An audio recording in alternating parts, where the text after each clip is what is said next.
Well, school can be a place of laughter, bonding with friends, and discovering oneself. It can also be a source of anguish, confusion, and low self-esteem. The latter developed out of a lack of confidence in one's physical appearance. Well, here to share how to have a positive back-to-school experience is our body image activist and photographer, Miss Lindsay Ray. It is good to see you again. Hi, it's so good to be back. I love coming here with you guys. Well, we love having you. We love having you because you bring such a positive spirit to our program and to whatever subject we're touching on. And we're here to talk about back to school body image. And, you know, especially for females, but males as well. What would you say are some of the common themes that you've noticed? You have a daughter yourself. What do you find as a common theme in terms of what you're hearing in the school?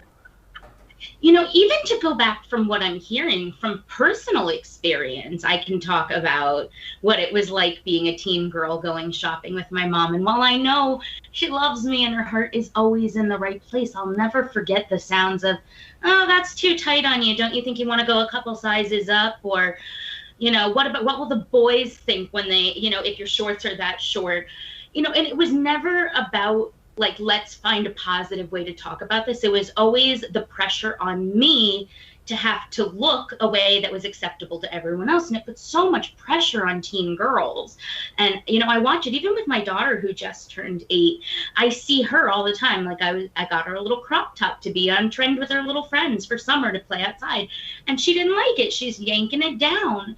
So as moms and as parents, it's not just about making sure that our children are meeting the criteria for the school dress code, but that they're able to really live and fully express themselves as the themselves that they want to be, not who we see them as parents. What would you say, though, because, I mean, there are children who don't know what's best for them until they get to be a little bit older, because with age comes wisdom, experience. You know, that is a parent's job, though, right, to protect their child and to kind of know what's appropriate and what's not appropriate.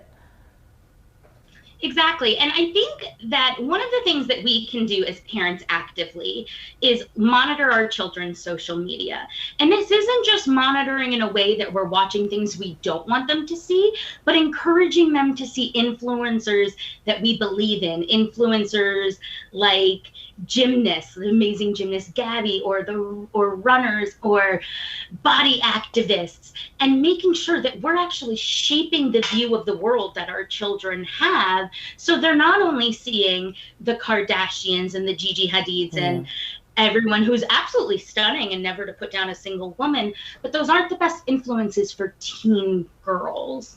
You know, they're very womanly, they're voluptuous, and every woman should have the right to show that off. But as teen girls, we want to promote that you can be confident, you can be bold in completely different ways. So right. I have a whole guide where we recommend this.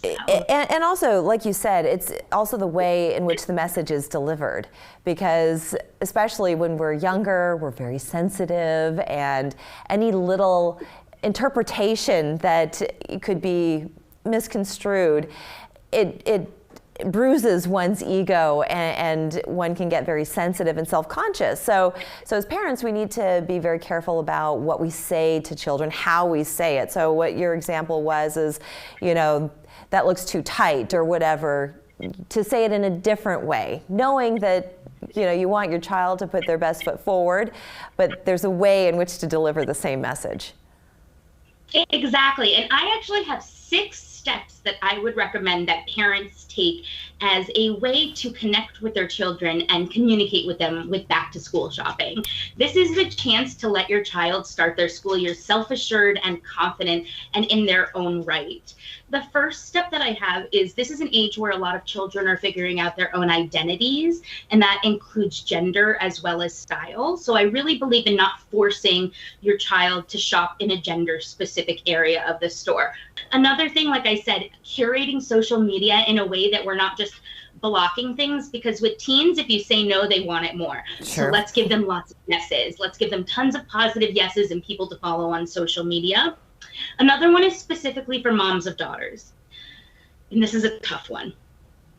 Mothers and fathers should never imply to their daughters that it is their responsibility to monitor the male gaze. Their only responsibility is to exist for themselves, to show up, and to give their best effort. The responsibility of the male gaze falls on the parents of males who need to have those conversations, but it's time to take that pressure off of girls.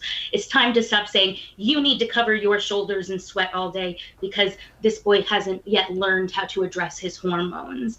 So that to me is extremely important, because what we're saying to girls when we do this is that by wearing a tank top or showing your shoulders that they're dressing provocative or quote unquote slutty, and we never want a young girl to feel that. We want them to feel self-assured and confident, and moms can do that by controlling the way that they talk about clothes when they're back to school shopping. And if the child is feeling uncomfortable, or maybe we should even say adolescent, because you know when you're a child, wearing super revealing clothes is probably not the best thing to do if you're going to school or something like that. I mean, it's different if you're in a bathing suit going to the beach, right?